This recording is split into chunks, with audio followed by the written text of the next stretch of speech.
وہ ہمارے سامنے ہیں کہ زمین اب خون سے بھر چکی ہے، ہر جگہ جو طاقت کے ہم کیا کہیں جو طاقت اور حکومت کے پیاسے لوگ ہیں، جو حکومت کے لیے، جو اپنی اقتدار کے لیے کسی کی بھی جان کے ساتھ کھیل جاتے ہیں، جو اپنی کرسیوں کو لوگوں کے آپس میں لڑا کے اپنی اس سیاست کی دیوار کو خون سے بڑھانا چاہتے ہیں، بنانا چاہتے ہیں۔ لیکن زمانہ گواہ ہے کہ اللہ کا ایک قاعدہ ہے، ایک قانون ہے کہ لا تبدیل لسنت اللہ، کہ اللہ کی سنت بدلتی نہیں۔ جیسے حضرت علامہ اقبال علیہ الرحمہ نے فرمایا کہ سکون محال ہے قدرت کے کارخانے میں، ثبات تغیر کو ہے زمانے میں، کہ rest is impossible and change is permanent, کہ سکون محال ہے کہ ہر چیز کو بدلنا ہوتا ہے۔ ہم دیکھتے ہیں ہر دن بدلتا رہتا ہے، ہر لمحہ بدلتا رہتا ہے، ہر آن انسان بھی بدلتا رہتا ہے، انسان میں بھی ضعف آ جاتا ہے۔ اسی طرح سے جو لوگ گدی نشین ہیں، جو طاقت کرسیوں پہ بیٹھے ہوئے ہیں، انہیں بھی عدل کے ساتھ چلنا چاہیے۔ غیر عدلانہ نظام دنیا میں اگر چلتا ہے، اگر وہ مظلوموں کا امتحان ہوتا ہے، لیکن یہ ذہن میں رکھنا چاہیے کہ مظلوم ہمیشہ مظلوم نہیں رہتا اور ظالم کا ظلم ہمیشہ موجود نہیں رہتا۔ حضرت سعدی شیرازی علیہ الرحمہ فرماتے ہیں کہ میں نے 2 شخصوں کو زندگی میں ڈھونڈا لیکن نہیں ملے۔ ایک وہ شخص کہ جس نے اللہ کے راستے میں کوئی مال دیا کہ وہ غریب ہوا ہو، سخی، اور دوسرا وہ ظالم جس نے ظلم کیا ہو، انسانیت کے اوپر ظلم کیا اور وہ اللہ کے غضب سے بچ گیا ہو۔ اسلام میں انسانی زندگی کی بڑی قدر ہے، بڑی ویلیو ہے۔ تبھی فرمایا گیا، سورہ مائدہ کی آیت ہے کہ من قتل نفس بغیر نفس او فساد فی الارض فکانما قتل الناس جمیعا ومن احیاها فکانما احیا الناس جمیعا، جس نے ایک انسان کی جان بچائی پوری انسانیت کی جان بچائی، جس نے ایک انسان کی جان لی اس نے پوری انسانیت کی جان لے لی۔ اگر انسان کو یہ گمان گزرتا ہے کہ میں جس جگہ بیٹھا ہوں کہ میں ہمیشہ وہیں بیٹھا رہوں گا، جس کرسی پہ بیٹھا ہوں میں ہمیشہ وہیں رہوں گا، وہ کرسیاں تو پھر بھی کچھ دیر مادے کی بنی ہوئی رہتی ہیں، لیکن ان کرسیوں پہ آنے والے چلے گئے، جتنے بھی آئے اتنے چلے گئے۔ طاقت ہو، جاہ و حشمت ہو، یہ سب اللہ کے امتحان ہیں۔ آج ہم دیکھتے ہیں کہ ہمارے سامنے بے گناہوں کا قتل کیا جا رہا ہے بغیر کسی وجہ کے۔ جیسے ہم نے کشمیر میں بھی دیکھا، کوشش تو یہ کی جاتی ہے ہر ایک کی کہ زبانوں پہ مہر لگا دی جائے، لیکن ہم ان کو بھی یہ کہنا چاہتے ہیں کہ ہوش کے ناخن لیں، عدل سے کام لیں۔ عادل بادشاہ اللہ کو پسند آتا ہے، عدل سے جو کام لیتے ہیں وہ اللہ کو پسند آتے ہیں۔ زبانوں پہ مہر لگانے سے سچ چھپتا نہیں۔ میڈیا بھی ایک وہ رکھیل کی طرح بن چکا ہے، وہ بھی سچ کو جھوٹ اور جھوٹ کو سچ بنا کے پیش کرتے ہیں، لیکن انہیں بھی یہ سوچنا چاہے فیملی ہر ایک کی ہے۔ اگر آج کوئی چند ستاروں کے لیے کہ اس کے کاندھے پہ سٹار لگ جائیں کسی بے گناہ کی جان لیتا ہے، کل قیامت کے دن اگر اسے لگتا ہے کہ دنیا میں اگر وہ بچ بھی گیا اور اگر اسے ادھر کسی نے سزا نہیں اسے دی، لیکن اللہ کے ہاں دیر تو ہے لیکن اندھیر نہیں ہے، کل قیامت کے دن اس کے وہ ستاروں کی جگہ آگ سے جلائی جائے گی، اور جب اس کی نافرمانیوں کی وجہ سے، اس کے ظلم کی وجہ سے یہ جبڑا اس کا پکڑ کے کھینچ کے زمین پہ پھینک دیا جائے گا، پھر وہ رحم کی بھیک مانگے گا، لیکن اللہ اس وقت اس پہ رحم نہیں کرے گا۔ یہ تو ظلم تو کسی انسان پہ وہی کر سکتا ہے جو اللہ کا نہ ماننے والا ہو، جو بھگوان کا نہ ماننے والا ہو۔ یہ لوگ جو ظلم کرتے ہیں یہ اصل میں ملحد ہوتے ہیں، ایتھیسٹ ہوتے ہیں، کہتے تو ہیں ہم مذہب پہ چلتے ہیں لیکن مذہب پہ چلتے نہیں ہیں، کیونکہ جو مذہب پہ چلنے والا ہو اس کے نزدیک انسانی جان کی حرمت سب سے بڑی چیز ہوتی ہے۔ جیسے قرآن پاک میں آتا ہے وَلَقَدْ كَرَّمْنَا بَنِي آدَمَ، کہ ہم نے انسان کو عزت بخشی ہے۔ اگر تم لوگ جسے ہم آدم کہتے ہیں، تم لوگ شیو جی کہتے ہو، اگر تم سمجھتے ہو کہ یہ پروجینی، یہ جو نسل انسانیت ایک باپ کی اولاد ہے، تو کیا باپ کو پسند ہوگا کہ اس کی اولاد کے ساتھ ظلم کیا جائے، اس کی اولاد کے ساتھ جبر کیا جائے، اس کی اولاد کو تڑفایا جائے، اس کی اولاد کو زندانوں میں ڈال دیا جائے؟ یہ کس قسم کا دعویٰ ہے؟ میری سمجھ میں یہ تو آیا نہیں۔ جو لوگ اس کے دعوے دار ہیں کہ ہم دھرم پہ چلنے والے ہیں، مذہب پہ چلنے والے ہیں، وہ اصل میں ان کے جھوٹے دعوے ہیں، باقی کچھ نہیں ہے۔ اگر ہم ان سے پوچھیں گے کہ کسی ایسے سیاستدان سے پوچھیں گے کہ کوئی ایک شلوک بتائے، وہ کوئی ایک ہیم بتائے کسی وید کا، اسے پتہ نہیں ہوگا، لیکن مذہب کا بہت بڑا چوکیدار بن کے بیٹھا ہوا ہے، اور مذہب کے نام پہ آپس میں لوگوں کو لڑانا۔ یہاں ایک گنگا جمنی تہذیب زمانوں سے رہی ہے، یہاں ہندو مسلم بھائی چارے کے ساتھ رہے ہیں۔ ہم جانتے ہیں آج بھی کہ یہاں کے 90% لوگ آج بھی امن چاہتے ہیں اور امن کے ساتھ جینا چاہتے ہیں، امن کے ساتھ زندگی گزارنا چاہتے ہیں۔ لیکن بدقسمتی کی بات یہ ہے کہ 5 یا 10% لوگوں نے اس دنیا کو ہائی جیک کر کے رکھا ہے۔ وہ اپنی سوچ سے اس دنیا کو چلانا چاہتے ہیں، وہ اپنے طریقے سے دنیا کو چلانا چاہتے ہیں، لیکن اللہ کا قانون ہے کہ وہ بدلتا رہتا ہے، حالات کو بدلتا رہتا ہے۔ تلک الایام نداولھا بین الناس، انسانوں کے درمیان ایک جیسے حالات ہمیشہ نہیں رہتے۔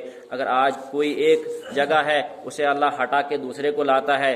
اور یہ سوچنا چاہیے حکمرانوں کو کہ 1857 سے پہلے جب آپس میں یہاں لوگ ٹکرانے لگے تو اللہ نے ان پر ان سے زیادہ ظالم مسلط کر دیا۔ پھر انہوں نے کیا کیا؟ یہاں 100 سال تک ہندوستان کے اندر مسلمانوں کو اور ہندوؤں کو، سکھوں کو، ہر ایک کے ساتھ ظلم کیا۔ انہیں بھی یہ سوچنا چاہیے کہ آزاد ہمیشہ آزاد نہیں رہتا اور غلام ہمیشہ غلام نہیں رہتا۔ انہیں یہ سوچ کرنی چاہیے کہ یہ چیزیں انہیں نہیں کرنی چاہیے، یہ ظلم نہیں کرنے چاہیے۔ رات کو ہم دیکھ رہے تھے وہ جو بیچارے لوگ مارے گئے، نہ ان کا کوئی ملٹنسی سے تعلق ہے، نہ کچھ۔ ایک ڈاکٹر ہے جو لوگوں کو علاج کرتا تھا، شفا کے لیے اس کے پاس نہ ہندو کا کوئی تقاضا تھا نہ مسلم کا تھا، جو بھی اس کے پاس جاتا تھا ان کا علاج کرتا تھا۔ ایک ڈاکٹر کی جان لے لی بغیر کسی وجہ کے، بغیر کسی مطلب ریزن کے، اس کی جان لے لی۔ بیٹی کہہ رہی تھی کہ ہمیں اب کچھ اور نہیں چاہیے بلکہ ہمیں چہرہ دکھایا جائے۔ انٹرنیشنل لا کے اندر جو انٹرنیشنل ہیومینیٹیرین لا ہوتا ہے، میں نے اس میں پی ایچ ڈی کی ہے، اس میں یہ ہوتا ہے کہ جو تمہارا دشمن بھی اگر ہو، اسے کمبٹنٹ کہتے ہیں، جو دو لوگ آپس میں لڑتے ہیں، اور نان کمبٹنٹس ان کو کہتے ہیں جو سویلین ہوتے ہیں۔ سویلین پاپولیشن میں کسی کو کوئی مار نہیں سکتا ہے عالمی قانون کے مطابق۔ حضور پاک صلی اللہ علیہ وسلم اسلامک لا میں بھی اس کی اجازت نہیں۔ حضور پاک صلی اللہ علیہ وسلم کے زمانے میں جب ایک عورت کو مردہ پایا رسول اللہ صلی اللہ علیہ وسلم نے اور پوچھا رسول اللہ صلی اللہ علیہ وسلم نے اس عورت کو کس نے مارا، کیونکہ یہ نان کمبٹنٹس میں آتی تھی، یہ سویلین میں آتی تھی، تو کسی نے کہا کہ اس پارٹ آف آرمی کی جو کمانڈ کر رہا تھا وہ حضرت خالد بن ولید کر رہا تھا۔ تو حضور پاک صلی اللہ علیہ وسلم نے آسمان کی طرف ہاتھ اٹھا کر کہا کہ میں اس کا ذمہ وار نہیں، خالد پہ اللہ رحم کرے۔ اور اسی طرح سے دھوکہ دے کر اپنے دشمن کو بھی، سویلین کی تو دور کی بات ہے، دھوکہ دے کر اپنے دشمن کو مارنا بھی اسلامک لا میں گناہ ہے۔ حضرت عمر رضی اللہ عنہ کے دور میں ایک صحابی نے جو ان کا ایک جو مخالف کمبٹنٹس تھا، جو اینمی تھا، وہ پیڑ پہ چڑھا ہوا تھا، وہ انہیں پرشین کم عربک ورڈ میں متراسی کا لفظ استعمال کیا، کہا کہ میں تمہیں پناہ دوں گا، اور وہ پیڑ سے نیچے اترا اور اس نے قتل کر دیا۔ حضرت عمر کو جب یہ پتہ چلا کہ اس نے اپنے دشمن کو دھوکے سے قتل کیا، اس نے کہا کہ اگر آج کے بعد میں نے یہ بات سنی تو اس کی گردن میں اڑا دوں گا جو اپنے دشمن کو بھی دھوکے سے مارے گا۔ یہاں تو معصوموں کا، جن کا کوئی واسطہ ہی نہیں دشمنی سے، ان کو مارا جاتا ہے۔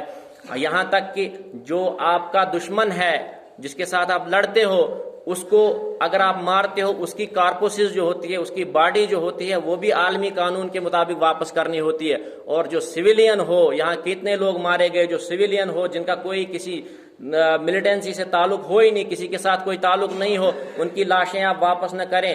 مجھے یہاں پھر سے ایک بات یاد آتی ہے کہ بیٹل آف ٹرنچ جسے کہتے ہیں، جنگ خندق کے موقع پہ ایک قریشی کی جو دشمن تھا، جو لڑنے کے لیے آیا تھا، وہاں سے جو 10,000 کا لشکر ابو سفیان لے کر آیا تھا، ان کا ایک آدمی خندق میں گر گیا، اور انہوں نے 10,000 درہم رسول اللہ صلی اللہ علیہ وسلم کو پیش کیے کہ یہ ہمارا جو جوان ہے، یہ جو ہمارا بہادر اس خندق میں آپ کی گرا ہے، اسے واپس کر دو، ہم 10,000 درہم آپ کو دیں گے۔ رسول اللہ صلی اللہ علیہ وسلم نے فرمایا ہم دشمنوں کی لاشوں کو بھی بیچتے نہیں، یہ اپنی لاش لے جاؤ۔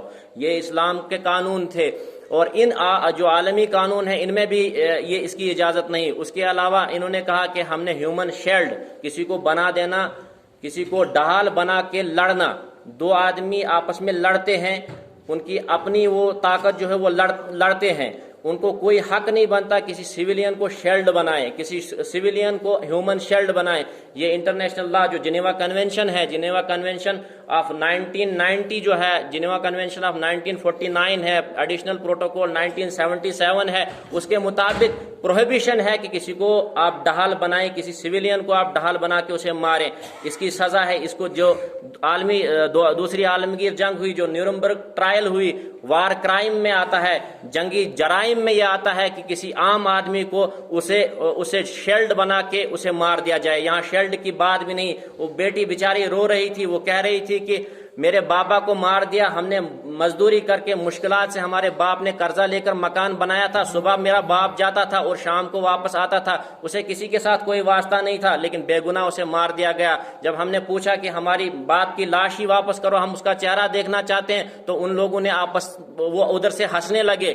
یہ جو ہنس کر دانت کھولنے لگے وہاں سے، لیکن انہیں اپنے انجام کا پتہ نہیں. ہر ظالم کا ایک دن آتا ہے. انہیں اس کے ہوش کے ناخن لینے چاہیے، اور گورنمنٹ سے بھی یہ اپیل ہے کہ اس پہ جوڈیشل پروب بٹھانا چاہیے اور ان بے گناہوں کو ان کے ساتھ انصاف کرنا چاہیے، عدل کرنا چاہیے.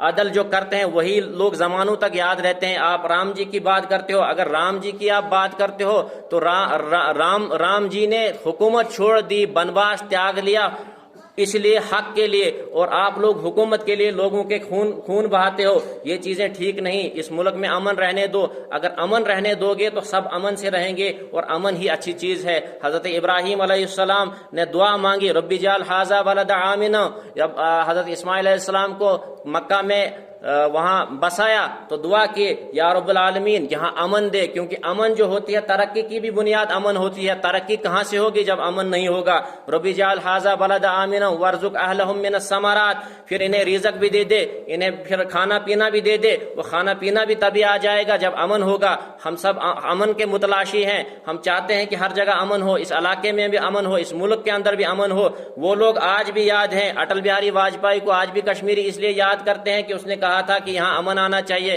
کہ ہم دوست کو تو بدل سکتے ہیں، ہمسائے کو بدل نہیں سکتے. لیکن وہ اچھے لوگ جو تھے وہ آج بھی لوگوں کو یاد ہیں. راجہ بھوج اچھا آدمی تھا، آج بھی لوگوں کو یاد ہے.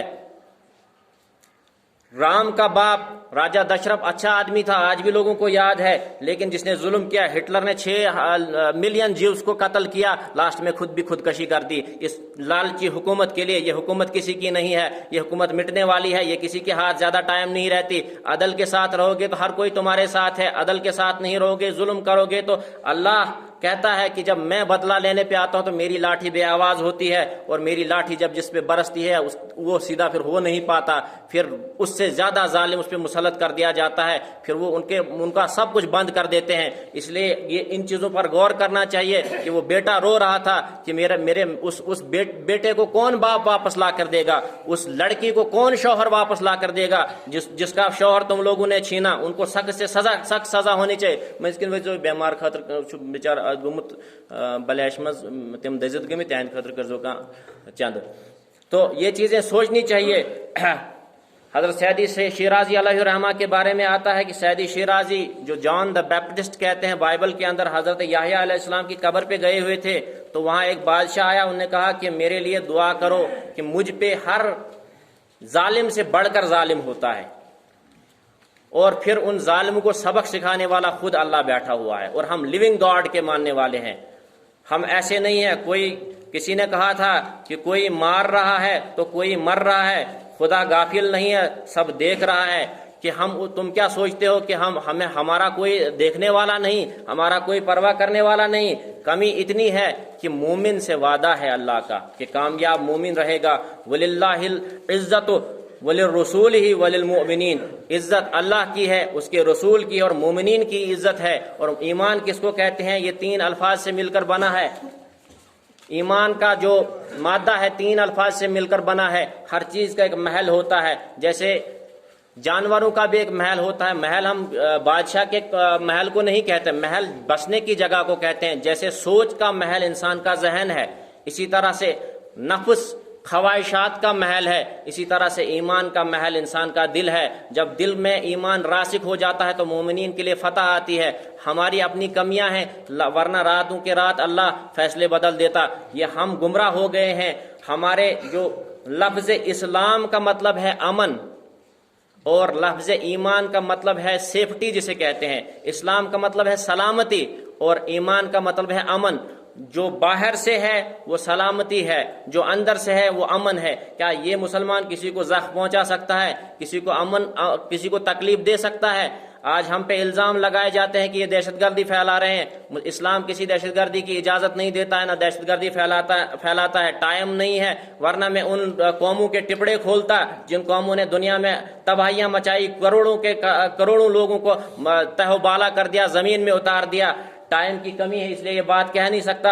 ایک چیز میں یہاں بیان کروں گا کہ سعدی الشیرازی علیہ الرحمہ نے ایک نظم لکھی ہے، بنی آدم، کہ آدم کی اولاد، چلڈرنس آف آدم، کہ ہم سب آدم کی اولاد ہیں، ہم ایک دوسرے کی عزت کرنی چاہیے، ایک دوسرے کی تعظیم کرنی چاہیے اور ظلم سے باز آنا چاہیے۔ وہ جو ان لوگوں کو کیا پتا ہے، اس پولیس آفیسر کو کیا پتا ہے جو کوئی انکاؤنٹر کر کے سٹار چڑھائے ہیں اپنے اوپر، اسے کیا پتا ہے ہیومن رائٹس کیا ہوتے ہیں، اسے کیا پتا ہے ہیومینیٹیرین لا کیا ہوتا ہے، اسے کیا پتا ہے جنگی قانون کیا ہوتے ہیں۔ وہ کہتے ہیں ہمیں ستارے چڑھیں گے، کل کو کہیں ایکسیڈنٹ میں فیملی لے کر جاتے ہیں، پھر شکل بھی پہچانی نہیں جاتی ہے ایسے لوگوں کی جن کو یہ خیال نہیں ہوتا، جو کسی کا خون کرتے ہیں 4 دن کی زندگی کے۔ بہت ساری زندگی جیو گے، 100 سال جیو گے، اس سے زیادہ تو نہیں جی سکتے۔ 100 کو چھوڑ کے 150 جیو گے، پھر بھی مرنا ہے تو مر کے کوئی تو امتحان لینے والا ہے، اور کوئی امتحان لینے والا نہیں ہے، لیکن خاک میں تو پھر بھی جا کے کیڑے تو کھائیں گے ہی کھائیں گے۔